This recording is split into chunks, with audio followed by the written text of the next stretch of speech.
3분 에듀 배재와 포영입니다.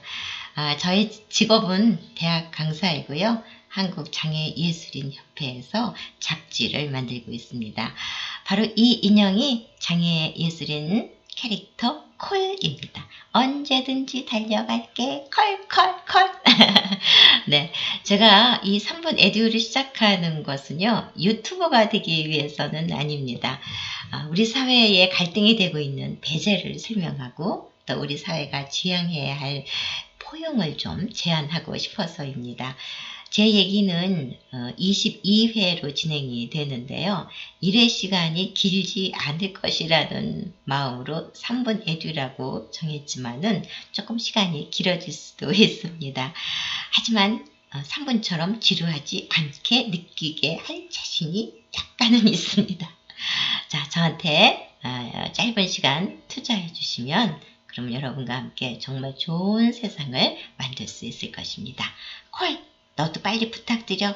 제발 제발 이 강의를 들어주세요. 네.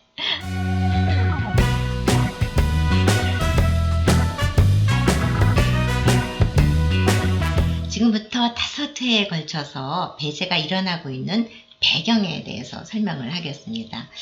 항상 그 왜라는 질문을 우리는 많이 하게 되는데요. 왜에 대해서 얘기를 할 수 있을 때 그 의문이 풀리는 거거든요. 가만히 생각해 보면은 우리가 가장 많이 하는 말이 뭐지? 하는 거예요. 근데 우리가 별로 궁금해하지 않아 하는 것이 있습니다. 뭘까요? 맨날 다른 건 다 궁금해하면서 궁금해하지 않는 것. 자, 보세요. 우리나라에는 5천만 인구가 살고 있죠. 이 많은 사람들 가운데 삶의 장벽을 느끼고 있는 사람들이 있습니다. 다문화라든지 신념, 여야가 보수, 진보 이런 신념이겠죠. 또 가난, 있는 사람, 없는 사람. 자, 이렇게 여러 가지 때문에 장벽을 느끼고 있는데 학자들이 한번 생각해 봤어요. 어떤 게 진짜 장벽일까? 생각해 봤더니 언어의 장벽 정말 심하죠. 우리가 외국에 갔을 때 당장에 그 언어가 습득이 안 되면은 생활이 굉장히 곤란을 느끼게 됩니다. 그리고 문화. 자, 문화의 차이 너무 심각하죠. 그래서 우리가 여러 가지 많은 갈등들은 바로 문화의 차이 때문에 느껴지는 겁니다. 이렇게 언어라든지 문화 같은 것은 이해할 수 있는 장벽입니다. 그래, 우리가 언어가 달라서, 우리가 문화가 틀려서. 그런데 우리가 또 내부의 장벽도 갖고 있어요. 그 내부의 장벽은 그 사람의 태도라든지 신념이라든지 가치. 어머, 저 사람 왜 저래? 뭐 이런 것들이 바로 이 내부적인 장벽입니다. 그리고 또 한 가지, 자원의 고갈이라는 것도 역시 가장 큰 장벽입니다. 우리는 이것을 그냥 가난이라고 얘기합니다. 가난하면은 여러 가지로 장벽이 많죠. 사실 우리들끼리 모여서 하는 말이 장애가 더 힘든가, 가난이 더 힘든가 이런 얘기들을 할 때가 있는데요. 그런데 또 한 가지 여기가 있다는 겁니다. 뭐냐 하면은 나와 다르다는 시선을 받고 있어요. 지금 이 위에서 나온 언어나 문화나 뭐 신념이나 태도나 뭐 이런 것들 보다도 그런 것에 속하 있지 않은 것인데 우리가 한 가지 장벽을 느끼고 있는 것은 바로 장애입니다. 장애를 갖고 있는 사람, 장애인이죠. 그런데 정말 장애인이 여러분과 다르다고 생각하실지 한번 여쭤보고 싶은데요. 자, 이 포스터를 보세요. 장애인의 날 기념 포스터인데요.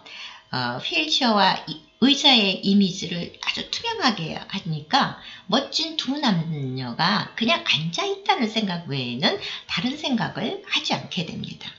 그런데 이것이 도드라지게 되는 것은 한 사람은 휠체어고 한 사람은 의자라고 하는 것들이 너무 선명하게 보이기 때문이죠. 자, 이 말에 동의를 하셨다면은 이솝우와 토끼와 거북이 얘기를 하고 싶습니다.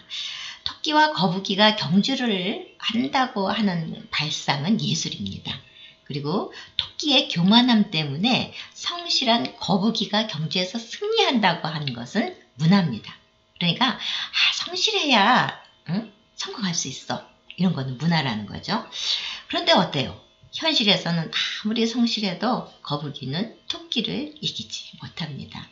그래서 복지라는 것이 필요하게 됐습니다. 자, 복지 서비스로 사회 안전망을 깔아주지 않으면은 항상 뒤처지는 사람이 있을 수밖에 없다는 거죠.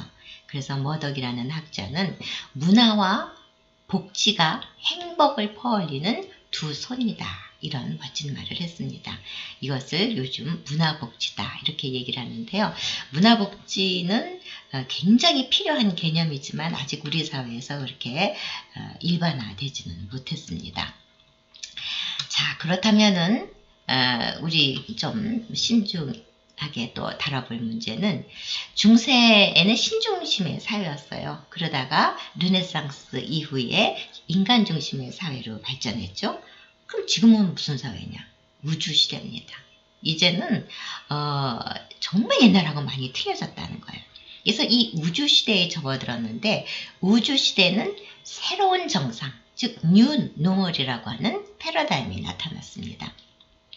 스티븐 호킹이 이 뉴 노멀 시대의 특징을 뭐라고 얘기했냐면 경계가 없는 것, 무경계라고 말했습니다. 이 시대는 차별과 배제가 비정상이 된다는 거죠. 누구를 차별하고 배제하고 이건 정상적이지 않은 거죠. 그건 정말 깜짝 놀랄 일이 된다는 겁니다. 그래서 장벽이 무의미하다는 것입니다. 어디에든 건 장벽이 있어서는 안 된다는 거예요. 베를린 장벽이 절대로 무너지지 않을 거라고 생각했지만 독일 사람들의 강렬한 염원이 있었기 때문에 허물어졌습니다. 장애인을 비롯한 사회적 약자 앞에 놓여있는 장벽도 곧 무너질 것입니다. 제가 2020년을 맞아서 3번 에듀를 시작하는 이유는 무관심했던 것에 뭐지? 하면서 관심을 가져주시면은 그렇구나 하는 감탄을 선물해드리고 싶어서입니다. 이 기호가 바로 의문에서 시작한 감탄을 뜻하는 인터랩빙입니다. 자, 인터랩빙이라는 그런 개념들을 우리 협회에서는 많이 사용하고 있는데요. 뭐지? 했다가 아하 하는 거. 배우고 또 배우니 기쁘지 아니한가 이런 말입니다. 사람은 알아갈수록 기쁨이 더 많아진다는 거거든요. 그래서 이렇게 서로 감탄이 라는 것이 마음속에서 생겨나면은 서로 다르다고 생각했던 사람들이 춤을 출 수 있다는 겁니다. 예전에는 장애인하고 비장애인하고 어떻게 춤을 춰 했는데 다르지 않아? 감탄하고 그걸 느껴보니까 전혀 다르지 않다는 것을 깨달아졌다는 거거든요. 그래서 우리가 중요한 것은 뭐냐면 뭐지? 하고 관심을 가지면은 함께 춤출 수 있는 그런 사회가 된다는 것입니다. 자, 다음 얘기는 배려의 힘입니다. 좀 시간이 많이 걸렸지만은 3분처럼 들어주시기 바랍니다. 다음 시간에 또 만나요. 자, 컷 인사해야지. 다음 시간에 또 만나 봬요.